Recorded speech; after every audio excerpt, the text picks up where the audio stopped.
안녕하십니까.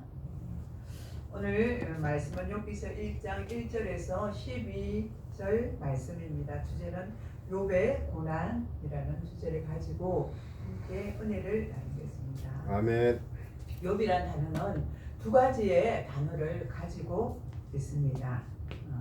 하나는 돌아오다가 있고 또 하나는 회개하다라는 의미로 있습니다. 이 단어는 히브리서에서 왔습니다. 둘째는 핍박받는 자라는 의미로도 이해를 할 수가 있습니다. 욥기의 주제는 고난에 관한 것입니다. 또 엄밀히 말해서 욥이 아무런 의미 없이 하나님을 경외할 리 없다는 사탄의 말에 1장 9절입니다. 대하여 대답하면서 왜 인간이 고난을 받는가? 그리고 그 고난의 의미는 무엇인가? 이에 대하여 답을 주고 있습니다. 모든 사람은 다 그 나름대로 고난을 겪으면서 살아가고 있습니다. 때로는 우리가 자초한 고난의 길이 있는가 하면 우리가 전혀 원하지 않는 잘못하지 않음에도 불구하고 우리는 고난을 받을 때도 있습니다. 오늘 본문의 주인공은 아무 잘못도 없는데 고난 당하면서 왜 이런 고난이 자신에게 또한 우리에게 오는 것인가 하는 질문을 던지면서 고민에 빠졌습니다. 그리고 육체적 고난에 빠진 염려가 정신적인 고난으로 확대되어 가는 것을 우리는 볼 수가 있습니다. 정신적인 고통은 바로 재산의 상실입니다. 하루아침에 욥은 전 재산을 모두 잃어버렸습니다. 그리고 또한 자녀의 죽음이 있었습니다. 10명의 자녀가 한꺼번에 사고로 다 죽어버렸습니다. 얼마나 부모로서의 상실이 컸겠습니까? 만약에 우리 자녀가 제 앞에서 죽었다면 저도 얼마나 상심이 컸겠습니까? 그렇듯이 욥은 그 자녀가 죽는 것을 바라보면서 마음의 상심이 얼마나 컸을 것이라 생각이 듭니다. 또 친구들의 비난으로 욥의 친구들은 그가 죄를 지었기 때문에 이런 고통을 받았다고 욥을 비난을 했습니다. 이렇게 절친이던 친구가 돌아서서 비난을 한다고 생각하면 얼마나 욥의 마음이 아팠겠습니까? 또한 우리에게도 그렇습니다. 우리 친한 친구들이 내가 철떡같이 믿었던 그 친구들이 나를 돌아서서 비난을 한다고 생각한다면 우리 마음이 나의 마음이 얼마나 아팠을까 한번 생각해 보았습니다. 그리고 또 하나는 하나님의 침묵입니다. 욥이 오랫동안 기도했잖아요. 하나님 앞에 그렇게 이유를 묻고 하나님 앞에 잘못된 것들을 물어봤지만 하나님이 오랫동안 응답을 하지 않으셨습니다. 응답받지 못하는 기도를 할 때 너무나도 우리는 마음이 힘듭니다. 오랜 세월이 제가 지금 너무나 힘들거든요. 왜 하나님이 이렇게 하십니까? 하나님 6년째예요. 6년째 왜 이렇게 참 힘들고 어려운 시간을 겪게 하시는 것입니까?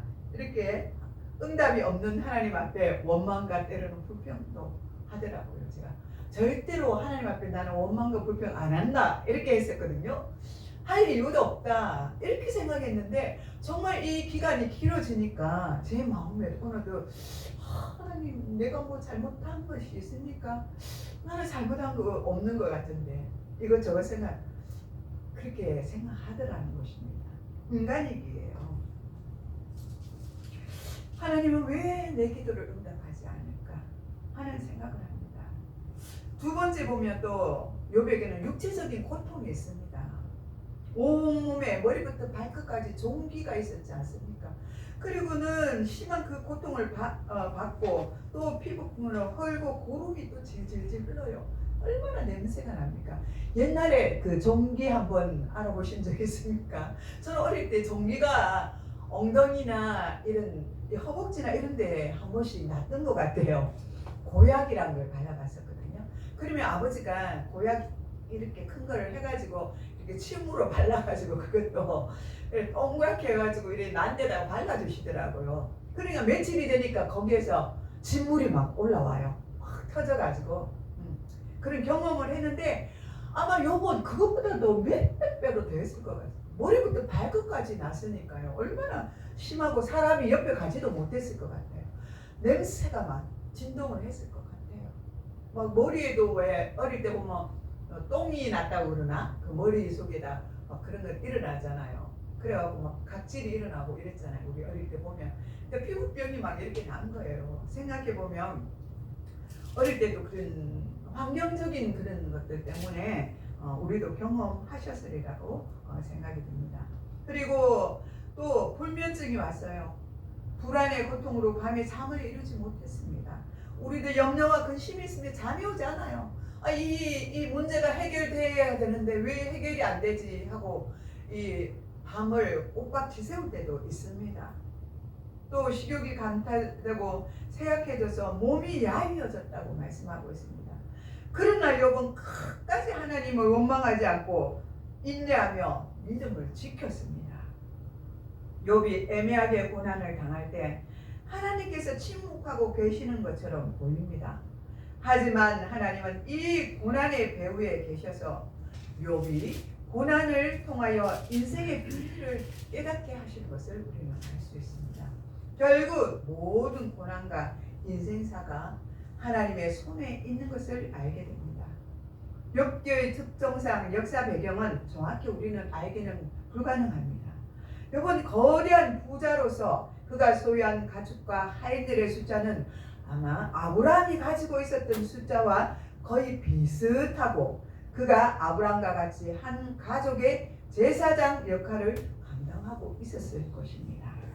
욥은 아브라함보다 좀 더 이른 시기에 태어난 사람입니다.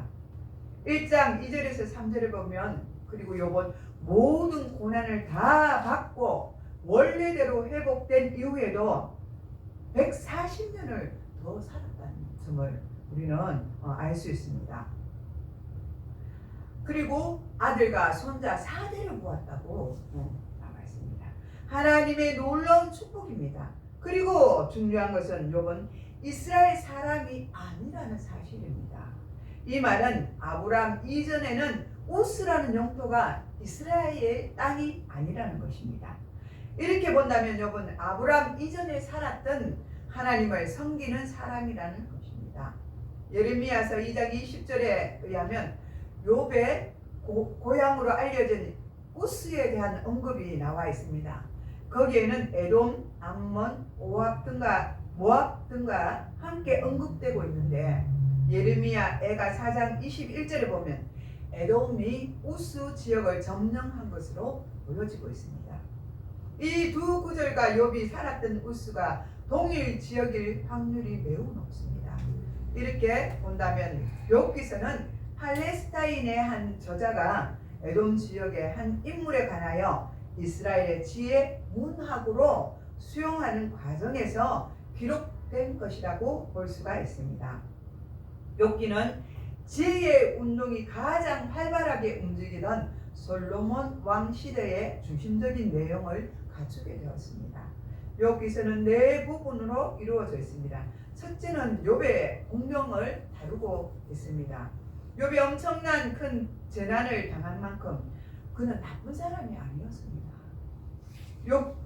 욥기의 시작은 우스 땅의 욥이라고 불리는 사람이 있었는데 그 사람은 온전하고 정직하여 하나님을 경외하며 악에서 떠난 자라 1장 1절에 이렇게 시작할 정도로 그는 매우 정직하고 하나님 앞에서 의로운 사람이었습니다.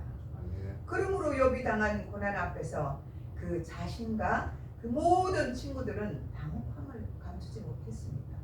그러나 욥에게 닥친 재난은 사단에 의해서 제시된 시험이라는 것을 우리는 알 수가 있습니다. 사탄은 하나님께 욥이 하나님을 잘 믿고 의롭게 살 수 있었던 것은 바로 하나님이 주신 재물 때문이라고 하나님께 고자질을 합니다. 그리고 그 재물을 다 거두어 가신다면 욥이 아마 하나님을 욕하고 하나님을 떠날 것이라고 이렇게 하나님을 충동질합니다. 오늘 본문 9절 욥이 어찌 까닭없이 하나님을 경외하리까 주께서 그와 그 가족과 그 집과 그 모든 소유를 울타리로 두르심 때문이라고 이렇게 말합니다. 10절에는 주께서 그의 집과 모든 소유를 울타리를 두르심이 아닙니까? 그의 손으로 하는 모든 일을 복을 주시고 그의 소유물에 땅에 넘치게 하셨기에 욥이 하나님을 잘 섬긴다고 그렇게 말합니다. 그리고 욥의 모든 소유물을 치시면 반드시 주를 향하여 욕을 할 것이며 주님을 떠날 것이라고 그렇게 강조하게 하나님께 말을 합니다. 그 소리를 들은 하나님께서 사탄에게 허락을 하심으로 사탄이 욥의 재물과 자식들이 다 죽는 재앙을 내립니다. 그런데 욥은 하나님에 대한 신뢰를 버리지 않자 다시 사탄이 하나님과의 대화를 합니다. 2장 4절에 보면 그렇게 나와 있습니다. 사탄이 여호와께 대답하여 이르되 가축으로 가축을 바꾸오니 사람이 그의 모든 소유로 자기의 생명을 바꾸올지라 이렇게 말합니다. 5절에는 이제 주의 손을 펴서 그의 뼈와 살을 치소서 그리하면 틀림없이 하나님을 향하여 욕하지 아니하겠나이까 이렇게 말합니다. 사탄은 욥의 건강을 해치려고 하나님께 허락을 받았습니다. 이 시험은 확실히 효과를 보게 되는 것입니다.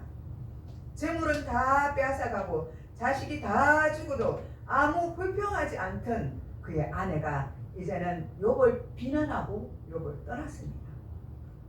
당신이 그래도 자기의 온전함을 굳게 지키느냐 하나님을 욕하고 죽으라 말하면서 욥을 몹시 저주하고 비난하고 욥의 곁을 떠나갔습니다. 이 와중에 욥의 절친인 친구들 엘리바스와 발닷과 소발이 큰 슬픔을 가지고 욥을 찾아왔습니다. 그들은 참담한 욥을 바라보면서 아무 말도 못하고 비통함에 잠기게 되었습니다. 3장 37절에 보면 욥의 세 친구는 욥이 당한 곳에 와서 큰 슬픔과 애도를 표했습니다. 그들은 일제히 소리를 지르며 울며 각각 자기의 옷을 찢으며 하늘을 향하여 티끌을 날려 자기의 머리에 뿌리고 밤낮 7일을 욥과 함께 앉았지만 욥의 고통이 더 심한 것을 보고 그에게 한마디도 말하는 사람이 없었습니다. 얼마나 심했으면 그렇겠습니까? 너무나 그 모습이 처참했으면 그 친구들이 한마디도 할 수가 없었습니다. 2장 12절에서 13절에 그들은 분명히 욥의 친한 친구들이었습니다. 그리고 7일 동안 밤낮으로 슬픔을 나눌 정도로 친한 친구들입니다. 그런데 욥의 고통을 바라보는 그들의 관점은 인과 응고 사상을 가지고 있었습니다. 엘리바스는 자신의 체험을 근거하여 욥에게 오는 고통은 욥이 의롭지 못하거나 하나님이 의롭지 못함으로 이렇게 되었다고 말하고 있습니다. 또 4장 12절에서 17절에 그 다음은 친구인 빌닷 역시 욥이 그의 잘못이 있다고 하며 회개하여야 한다고 말합니다. 또 8장 6절에 보면 마지막 친구인 소발은 한술 더 떠서 욥이 당한 고난을 보면 하나님이 오히려 더 관대하다 이렇게 말합니다. 어떻게 친구가 이렇게 말할 수가 있습니까? 참 정말 그죠? 친구들 너무하지 않습니까? 오히려 욥의 죄가 더 크다고 말하는 것입니다. 친구들과 격렬하게 논쟁하던 욥은 처음과는 달리 마침내 자신의 생일을 저주하고 자신의 비참함을 비관적인 말을 쏟아놓습니다. 이렇게 되니까 이제는 욥이 저도 하나님께 원망하듯이 욥도 그렇게 되는 것입니다. 욥은 자신과 하나님께 대하여 세 가지를 불평하는 것을 볼 수 있습니다. 첫째는 하나님은 내가 하는 말을 듣고 계시지 않는다. 그렇게 욥은 말합니다. 둘째는 하나님은 나를 벌하고 계신다. 이렇게 말합니다. 또 셋째로는 악인이 번성하도록 허락하신다. 그렇게 말합니다. 욥의 이 불평은 세 친구들에 비해 길고 장황합니다. 이렇게 자신의 의를 변명하는 동안에 욥은 자기 의를 내세우는 잘못에 빠지게 되는 것입니다. 저와 여러분은 그렇지 않습니까? 저와 여러분도 그럴 때가 있을 것입니다. 욥의 세 친구들은 이런 욥에게 자신의 죄를 고백하고 회개하여 용서를 받으라 이렇게 말합니다. 어처구니 없지요. 사실 세 친구들의 말은 틀린 말은 아닙니다. 욥이 자기에 의해 자기 의에 빠지면 점점 더 미궁으로 빠지게 되어 있습니다. 자기 의에 빠지게 되면 그렇게 된다는 것입니다. 그러나 욥의 세 친구들의 관점은 올바른 것이 아닙니다. 욥기서는 적어도 그러한 관점이 얼마나 잘못된 것인지를 지적하기 위하여 기록된 것입니다. 비록 우리가 당하는 상당한 부분이 우리의 죄와 잘못에 기이한 것이지만 모든 고통이 그런 것은 아닙니다. 그 고통을 허락하신 하나님의 특별한 의도가 있음을 우리는 욥기서를 통하여 알 수 있습니다. 넷째는 하나님과의 만남입니다. 38장 39절입니다. 오늘 본문에서 욥이 하나님을 만나는 장면이 4개로 이루어져 있는 것을 우리는 알 수 있습니다.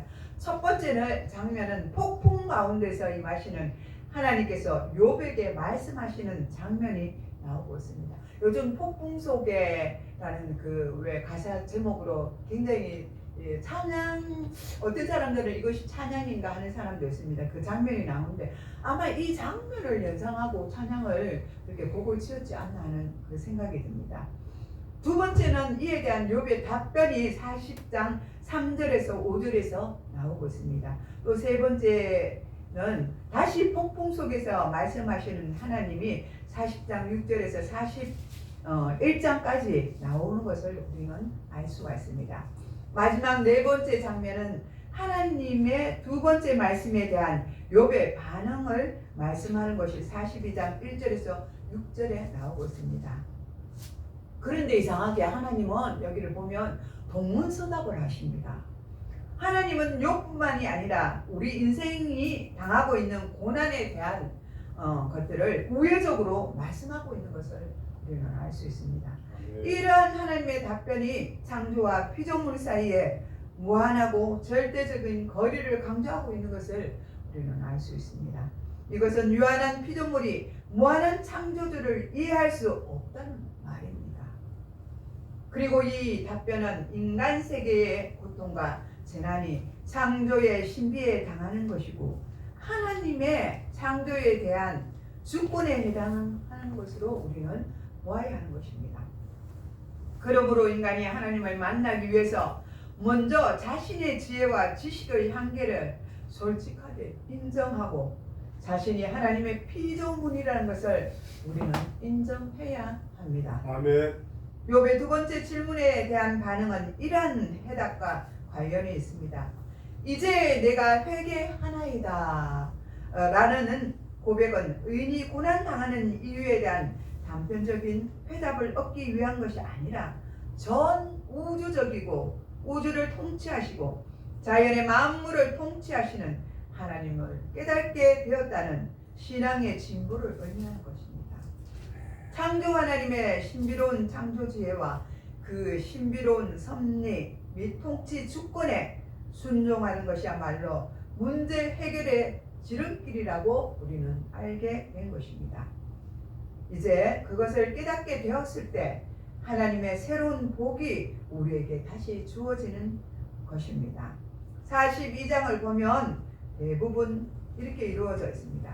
하나는 욥이 세 친구들을 위하여 하나님께 번제를 드리고 그들을 위하여 중재하여 기도하는 장면이 나옵니다. 우리도 우리를 비난하고 힐난하고 욕하는 그 사람들을 불쌍히 여길 수 있는 마음을 가지고 우리도 이렇게 그들을 위해서 기도해야 합니다.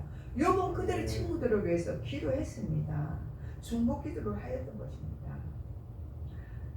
또 다른 하나는 욥의 모든 자매와 친구들이 욥의 집에 모여서 큰 잔치를 벌이면서 욥을 위로하고 욥이 하나님으로부터 받은 새로운 그 장면에 복을 받는 그런 장면을 우리는 볼 수가 있습니다. 1장과 2장에 고통스러웠던 욥이 그 고통을 이해하고 받아들인 후에야 하나님이 주시는 새로운 복이 준비되어 있는 것을 우리는 알 수가 있습니다. 물론 이 복은 욥이 순전한 인내로 그 고통을 이겨내었기 때문에 주어진 것이 아니라 오히려 하나님의 이해할 수가 없는 은혜로 주어진 축복입니다. 그러므로 이 본문은 잘못 이해하면 고통을 잘 견디면 복을 받는다고 생각하면 번영신약에 빠지기가 쉽습니다. 내가 고통을 이겼다는 것보다 더 중요한 것은 모든 것이 하나님의 은혜라는 것을 우리는 깨달아 알아야 하는 것입니다. 아멘. 욥이 던지는 질문을 우리는 볼 수가 있습니다. 첫째, 의로운 사람이 왜 고난을 당하는가? 우리가 세상을 살면서 가장 많이 하는 질문 가운데 하나가 왜 악인은 잘되고 의인은 잘못되는가 하는 그런 생각을 우리는 많이 할 때가 있습니다. 욥이 당한 고난은 극악무도하고 경험하기 어려울 정도로 끔찍하고 고통스러웠던 일이었습니다. 재산과 자식을 다 잃어버리는 참담한 일을 당하였습니다. 이런 일을 당하면 어떤 사람도 혹시 내가 잘못한 것이 있나라는 질문을 스스로 할 수밖에 없습니다. 그래서 욥의 세 친구들은 신명기적인 관점에서 욥이 분명히 무엇인가를 잘못하여서 그런 일을 당하였을 것이라 그렇게 생각했습니다. 저와 여러분도 그렇지 않습니까? 그런 생각을 하지 않겠습니까? 우리가 알 수 없는 무슨 일을 잘못해서 저 사람들이 저런 고난을 당하는 거 아닌가? 이렇게 말할 수 있다는 것입니다. 하나님은 공의로운 분이신데 왜 까닭없이 이런 일을 내리실 분이 아니라는 것입니다. 그렇다고 욥이 문제가 있다는 것은 아닙니다. 1장 8절에서 하나님은 사단에게 이와 같이 온전하고 정직하여 하나님을 경외하며 악에서 떠난 자는 세상에서 없느니라 하실 정도로 하나님은 욥이 의로운 자라고 그렇게 말했습니다. 만일 의로운 사람에게 발생한 이 고난을 신명기적 관점에서 우리가 본다면 도무지 이해가 되지 않는 것입니다. 왜냐하면 신명기 28장에 의하면 복을 받을 사람과 심판받을 사람은 분명히 원인이 있다고 말했기 때문입니다. 그래서 대부분의 사람들은 의로운 사람이 믿음으로 사는 사람이 고난당하는 것을 보면 우리가 모르게 감추어진 죄가 있을 것이고 그 고난의 대가로 고난을 당한다고 생각할 것입니다. 그렇지만 욥기서에서 의인이 당하는 고난이 있다는 것을 우리는 비로소 알게 되었습니다. 그것은 바로 욥의 고백에서 나옵니다. 2장 10절을 보면 자신을 저주하는 아내를 향하여 그가 이렇게 말합니다. 그가 이르시되 그대의 말이 한 어리석은 여자의 말 같도다. 우리가 하나님께 복을 받았은즉 바로 받지 않겠느냐 하고 이 모든 일에 욥이 입술로 범죄하지 아니하니라 하였습니다. 즉 내가 이해할 수 없는 고난이라도 하나님이 주시는 것이라면 마땅히 당할 수 있다는 것입니다. 이것은 신정론입니다. 운명론이나 팔자론이 아니고 바로 이것은 신정론이라는 것입니다. 하나님이 공의로운 분이시라는 것을 전제로 하여 하나님이 결정하는 일이라면 분명히 공의로우신 목적이 있다고 우리는 믿어야 합니다. 아멘. 그러므로 이 고난의 원인이 무엇인지를 따지는 것이 아니라 하나님이 나에게 주시는 고난이라면 하나님이 이 고난을 통하여 나에게 주시려는 교훈과 목적이 있을 것임을 우리는 믿어야 합니다. 그리스도인들의 명복한 죄로 인해서 당하는 고난이라면 하나님 앞에 회개하고 다시는 죄를 짓지 않도록 하면 됩니다. 여기서 3장 31절에 보면 그러나 우리의 죄와는 상관없이 주어진 고난을 당하면 하나님의 공의로우심을 믿고 그 고난을 통해서 반드시 최선의 결과가 나오게 된다는 것을 우리는 믿어야 합니다. 아멘. 또 바울은 이 모든 말의 비밀을 알았습니다. 그래서 빌립보서 4장 11절에서 13절에 보면 내가 궁핍함으로 말하는 것이 아니라 어떠한 형편에든지 나는 자족하기를 배우노라. 나는 비천에 처할 줄도 알고 풍부에 처할 줄도 알아. 모든 일 곧 배부름과 배고픔과 풍부와 궁핍에도 처할 줄 아는 일체의 비결을 배웠노라. 내게 능력 주신 자 안에서 내가 모든 것을 할 수 있다고 고백을 했습니다. 우리도 이와 같은 바울의 고백처럼 고난 받을 때 이런 고백을 할 수 있는 그런 믿음이 있어야 하는 것입니다. 아멘. 바울이 깨닫는 고난의 비밀은 고난 당하는 영광을 누리든 다 하나님 안에서 감사하고 자족하는 일이라고 말씀하고 있습니다. 현대 우리 사회는 과학의 발달로 인하여 과학자들은 마치 신과 같은 위치에 올려서 하나님의 권위에 도전하려고 하고 있습니다. 인간이 발견한 과학의 결과들이 위대하다고 유익하기도 하지만 그것이 도로 올가미가 되어 우리의 삶을 불행하게도 만듭니다. 욥도 자신의 의로움을 지나치게 믿어 하나님의 깊은 지혜를 깨닫지 못하였던 것입니다. 우리도 그렇지 않습니까? 우리의 지혜를 믿고 있지 않습니까? 그래서 하나님이 주시는 그 지혜를 깨닫지 못하고 있지는 않습니까? 욥은 유대교적인 의로움의 개념에 그는 갇혀 있는 그런 지혜자였습니다. 그래서 그는 처음에 하나님에 대하여 보인 믿음의 태도와 달리 갈수록 논리적인 모순에 빠지게 되었던 것입니다. 마침내 하나님께서 자신을 태어난 것을 저주하기도 하였습니다. 자신의 불행한 현실을 바라보고 침묵하시는 하나님을 향하여 불신의 말을 내뱉게 되었습니다. 이것은 지혜로우신 하나님의 뜻을 깊이 알 수 없는 것입니다. 하나님께서는 38장에 폭풍 가운데 임하셔서 말씀을 하셨습니다. 무지한 말로 생각을 어둡게 하는 자가 누구냐? 이 질문은 하나님께서 욥과 우리 모든 사람들에게 하신 말씀입니다.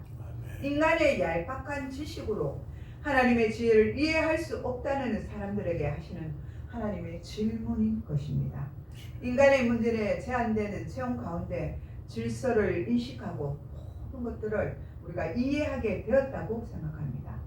하나님은 욥에게 알 수 없는 비유들과 사실을 설명하셨습니다. 그 후에 내가 알고 있느냐 38장 41장까지 그렇게 말합니다. 이 말씀은 인간의 제한된 이해력과 체험을 기반으로 하는 하나님이 하시는 일을 어찌 우리가 알 수 있겠느냐는 것입니다. 하나님은 욥이 당하는 이야기를 하지 않으시고 우회적으로 자연 만물의 이치와 섭리에 대하여 하나님은 설명하십니다. 이렇게 하신 이유는 욥이 더 넓고 깊은 눈으로 하나님의 지혜를 깨닫게 하기 위해서입니다. 이제 하나님의 말씀을 다 들은 욥은 42장에 보면 내가 주께 대하여 귀로 듣기만 하였사오나 이제는 눈으로 주를 배웠나이다. 아멘. 고백을 합니다.